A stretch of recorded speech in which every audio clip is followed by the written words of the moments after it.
Oh, it was a lot of improvement. You look at the first four drives. We established some rhythm. We're able to put together long drives, established a run game, protected the quarterback well. So just communication was good. Playing with tempo, playing fast. So just looking like where we expect it to be. Coming out the gate. But each week you gotta get better, and there's still some things to clean up, some technical things that we can do a little bit better. Got to be more disciplined. Have some discipline penalties with the false starts. That we gotta clean up. The turnovers, definitely got to improve. Got to improve there. And just keep getting better. We missed some open receivers, which is just some timing and some fundamental things that we got to work through. But overall, pleased with how the guys came out, how they responded.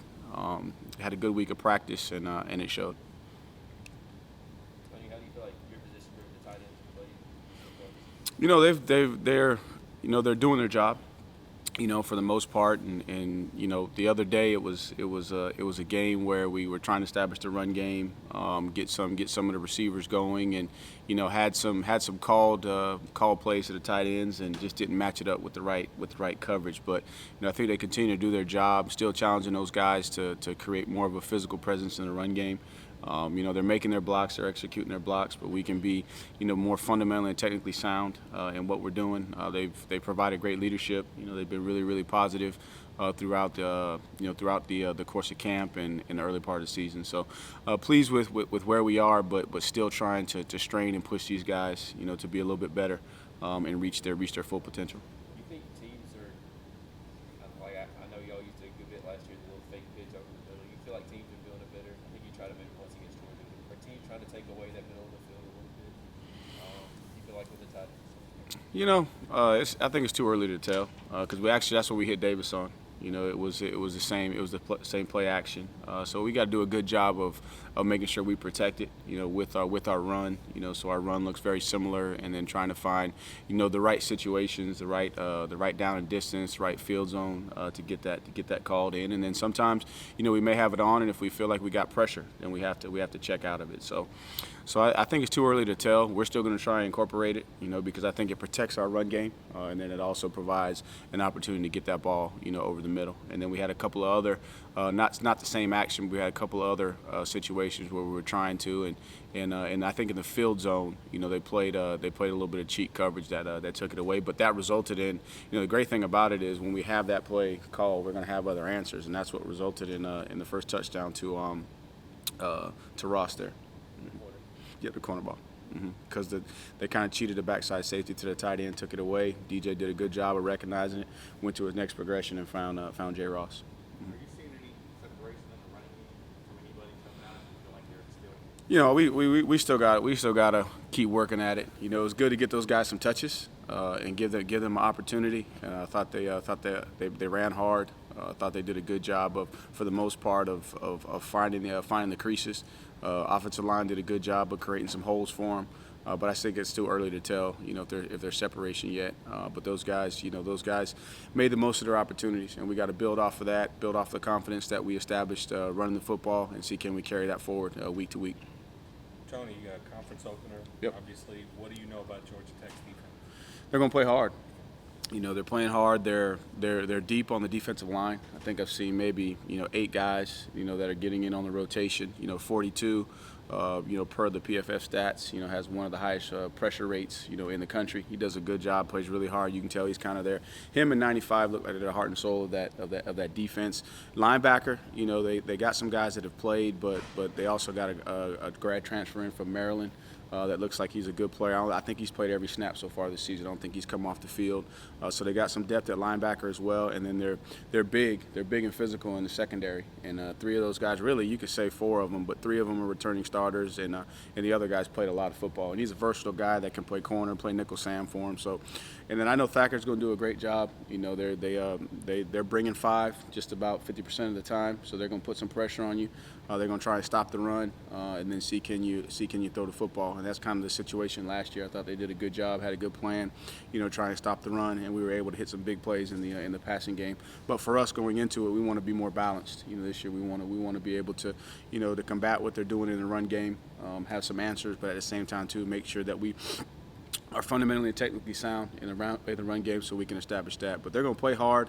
You know that they've created a lot of energy, from a recruiting standpoint down there. Last week's game, not a great crossover game for us because Kennesaw is triple option. But you can tell that those guys play hard and they enjoy playing for their coaches, and we're going to get their best. They're going to come in here excited to play.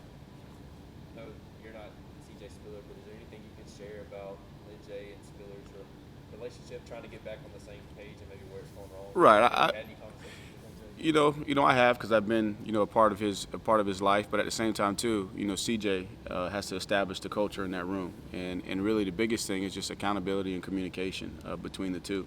And I remember when I first came in, I had Mike Bellamy, I had DeMont Bice, and Ellington was an older guy, had Hot Rod, and I had to establish, the dominant role in that room. And obviously Ellington had been here for a while, and not saying that we butted heads, but we had to get on the same page. He had to understand what my coaching style is, and that's what you're going through there.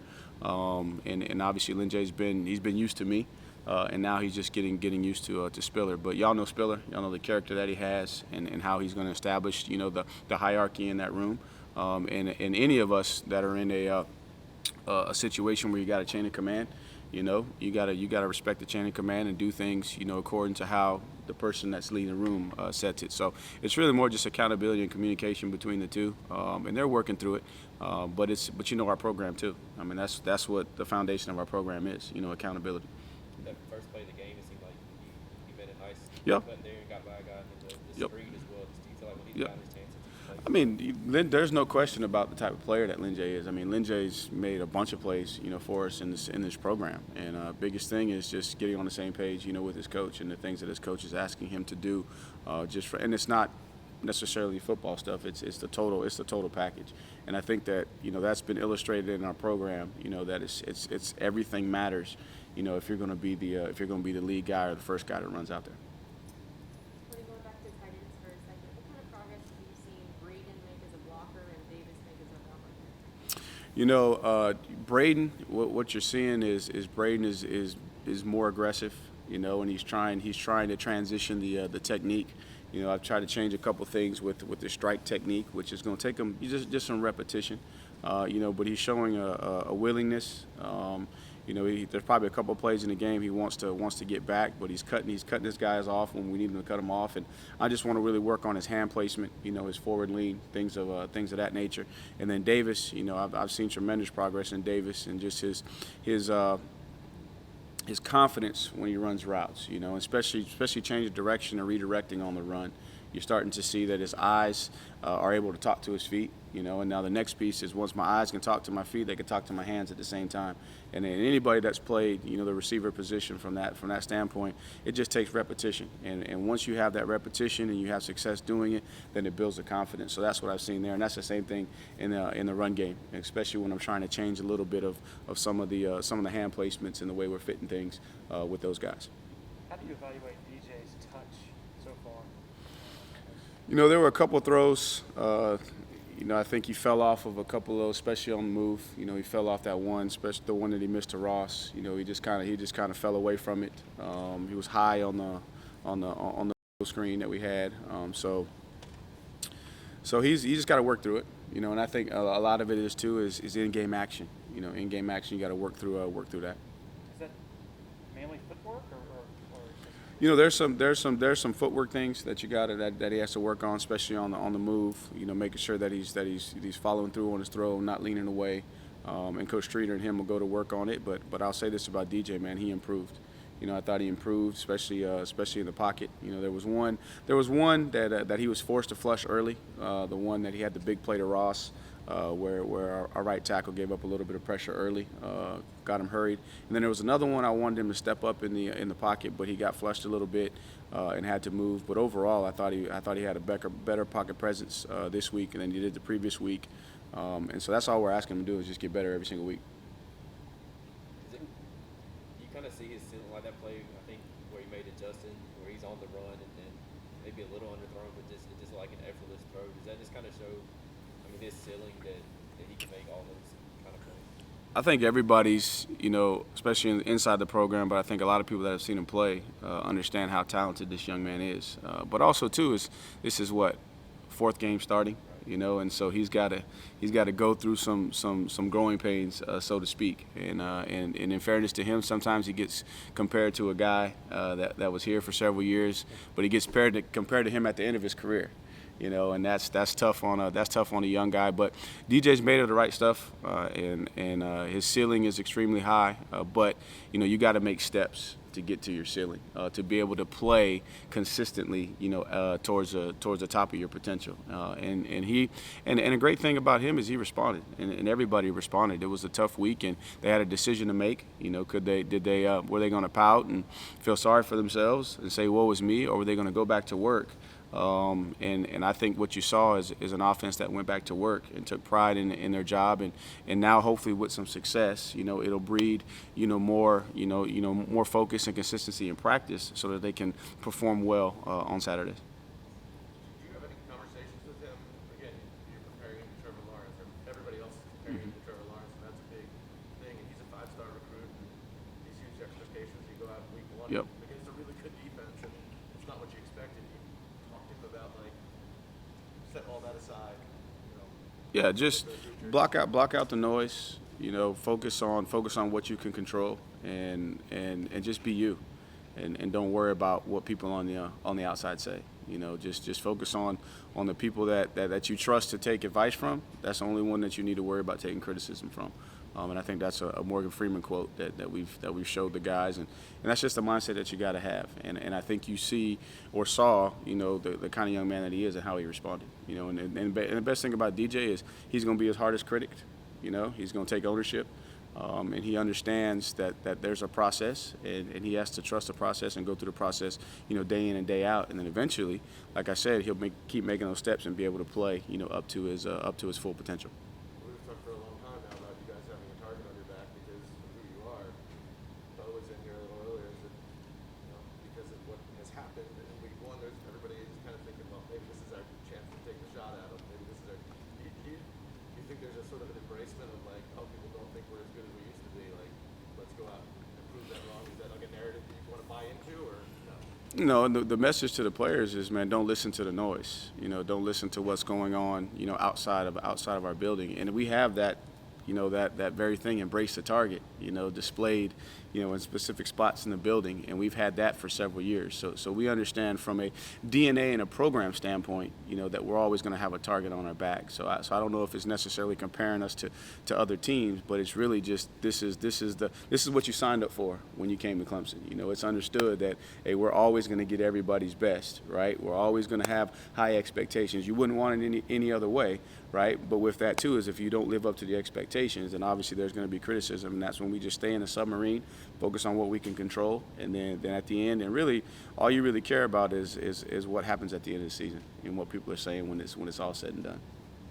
Coach, how hard would it be to totally change an offensive philosophy like Georgia Tech has done the last couple of years? Oh, it'd be tough because you got to recruit to it first and foremost, and so you got to find philosophically guys that fit your culture, and then you also got to find guys that fit your scheme, and then you're trying to transition the guys that you have on your roster from an old mentality, an old philosophy to a new philosophy. But from what I can tell, man, they're doing a good job, with that transition, and it's going to take time. And I think the expectation is probably going to be unrealistic. I mean, it's going to take several years, and you got to have a chance to get through a couple of recruiting cycles, right? To get those guys, because not only do you have to get them into your program, then you got to develop them to your philosophy. So it'd be a tough transition, but I know that Coach Collins does a great job, especially from a recruiting standpoint. There's a ton of energy, and you're starting to see the progress take place on the field with the way the guys are playing. There's still some option football at smaller levels, but is it to the point now where, to recruit this kind of talent, you gotta change things? Well, we run some option football. Yeah. We have a lot of option principles. It may not look exactly like a Kennesaw that is a true under center triple option, a lot like Paul was when he was there. But you have to fit. You have to recruit to what your fit is, right? Both personnel and philosophy. And I think that nowadays a lot of the skill guys, they don't really know what option is, but they don't like the word option, because they associate it with this. You're not going to throw the ball. We're not going to touch the ball. So I think you got to kind of massage it a little bit. But it really, a lot of the principles are the same, because you're always trying to find a way to put certain defenders, on the field in conflict. And really, that's option. You go either or. RPO is option. It's run or pass. It's an option. So not as many of the true bone stuff that you've seen in the past. But I know that it presents a challenge. It presents a challenge. Those teams that run it though, they're kind of fun to watch. They're fun to watch. They're fun to watch when they're rocking and rolling. Say when they're rocking and rolling. But I think that what we do, we're fun to watch too.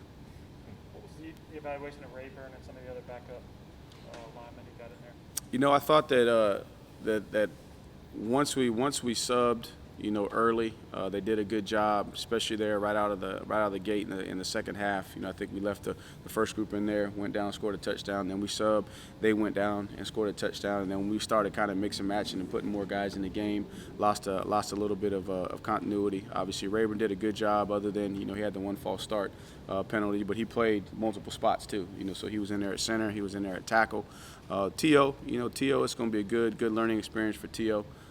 For him to kind of evaluate himself from a game standpoint, and then be able to go back and say, okay, this is the corrections that I need to make on the practice field, so it transitions to the game. Man, Pennington got it there in his first play. He was good, but then got banged up a little bit. And Tristan Lee got in there for probably about 10 plays. Did a good job. So pleased initially with the substitutions, but then down the stretch, I don't know if it's fair to truly evaluate, because you're just trying to give guys an opportunity to get in there and get some game experience. Did you think there was a little more cohesion with the starters this week? With those guys not playing their second game? You saw that, and obviously four drives went down to score points, but they were long drives, and especially when you put together 9-10 play drives, a defense is counting on you to do what? They're counting on you to get antsy, shoot yourself in the foot, and be able to get off the field. But for those guys to be able to go down, I thought the targeting was pretty good. The communication there, still a couple of areas for us to grow. They did a good job of showing you an initial alignment, and then all of a sudden the linebackers would flip, which really could cause some problems from a communication standpoint in the run game. But I thought our guys handled that well. So you're starting to see that cohesion, and I don't care who you're playing. The only negative play that we had was the fumble snap, the fumble exchange between Taylor and the running back was only lost yardage. So we were staying ahead of the chains. We weren't turning guys loose for the most part. So those are the signs that let you know that the cohesion is coming together.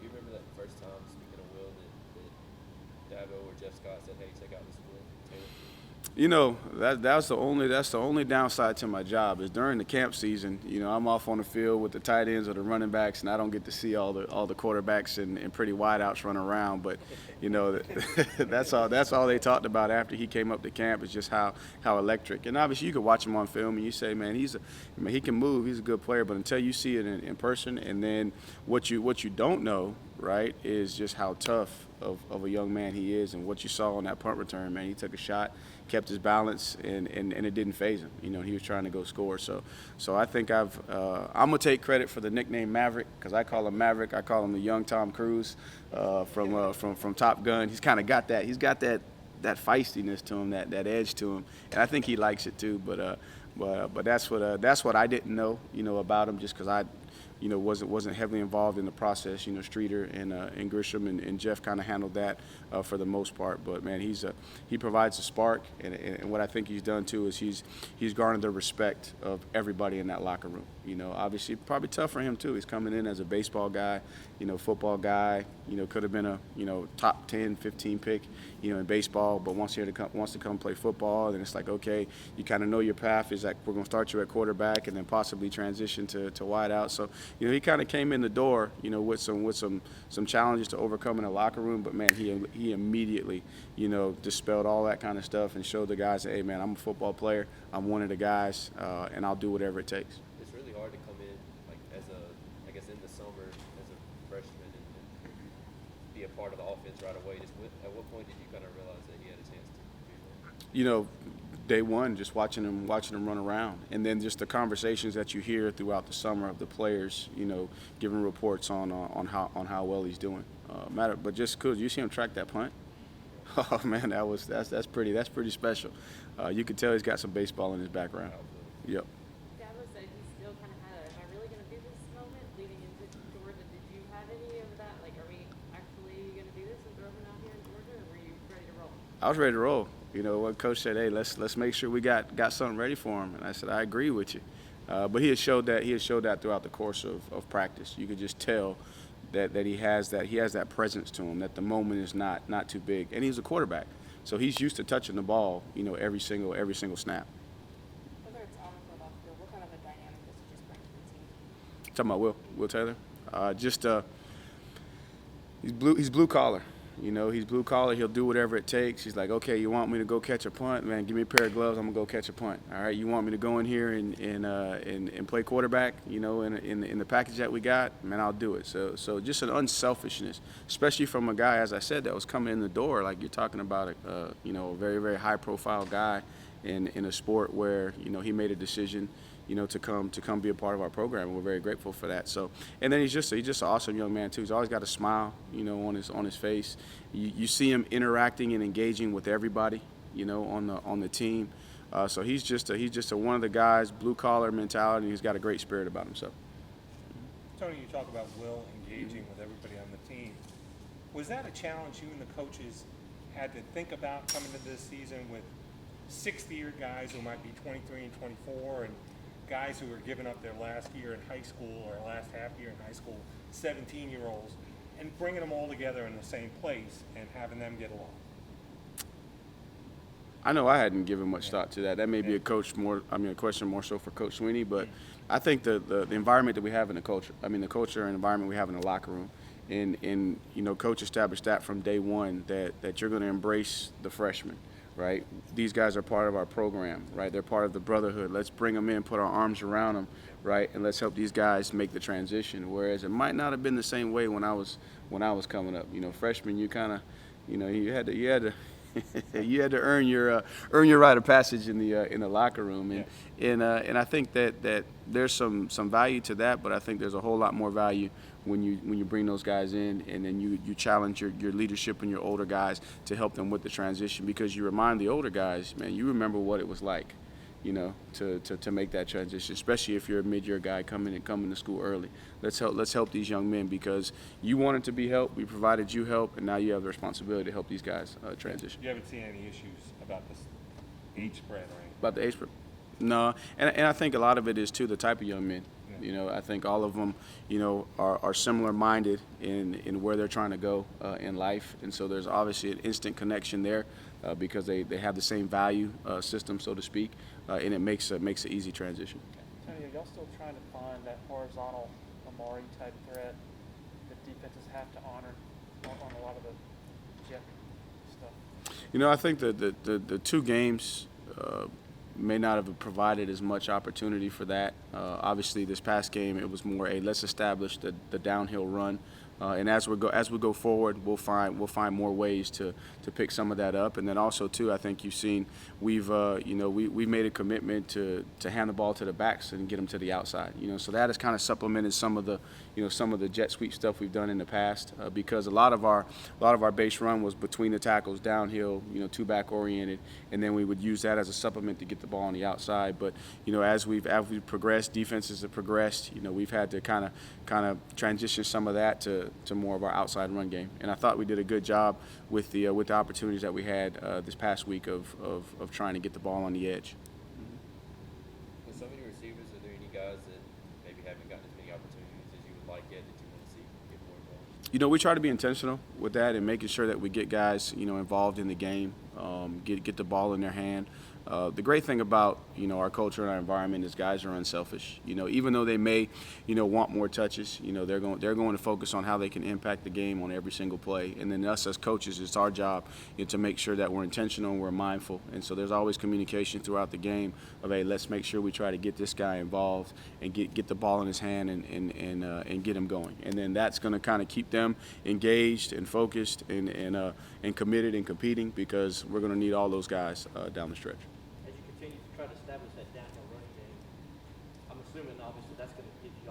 opportunities to go downfield once you can try to do that correctly. Right. I mean, whatever run game you have, whether it's inside run or outside run, you know, you're going to have to protect it with different aspects of your offense in the passing game.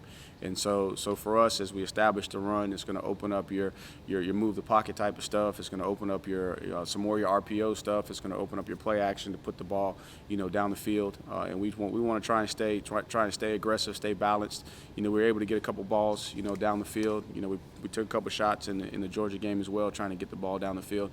And that's just a core philosophy for us too, and just an aggressive mindset that we have of let's try to get the ball down the field, you know, a couple times, even if it's incomplete, you know, at least back those guys up and let them know that we'll drop back and try and throw it over your head. All right. Anything from anybody on Zoom? I forgot about Zoom folks. Hey Tony, this is Anna with Clemson 24/7.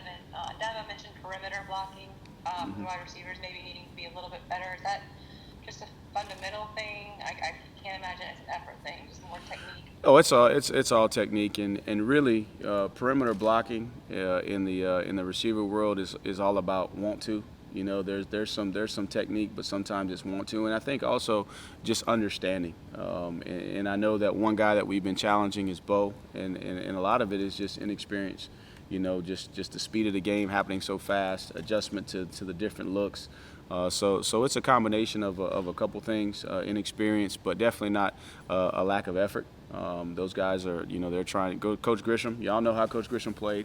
You know what his expectations are. A lot of it is just post-snap recognition, anticipation, timing, and then just whatever, you know, fundamentally we can do with our hands. And we had a couple of penalties where we got our hands outside, where we need to get our hands inside. That's one of the fundamental things we can do. We can do a little bit better, but it's definitely not a lack of effort. Hey, Coach, it's Trevor from CUTigers.com. Speaking of blocking, are you pleased with where Pace and Shipley are with their pass protection right now? You know, so far, I think early on in this last game, you know, South Carolina State came out, brought a little bit of pressure, and then once we were able to pick it up, I think they kind of backed off of that. So they didn't get challenged as much as the previous week. But both of them are willing blockers. You know, they're strong at the point of attack. They got good punch. You know, as we go forward, it's just going to be the discipline and the consistency in their eyes and their recognition, because Georgia Tech's going to bring pressure. They're going to challenge you. They're going to blitz the back. They're going to blitz away from the back. They're going to be secondary guys. So this is going to be a good challenge for those guys. Thanks, Coach. Anything else? All right, thank you, Coach. All right, appreciate y'all.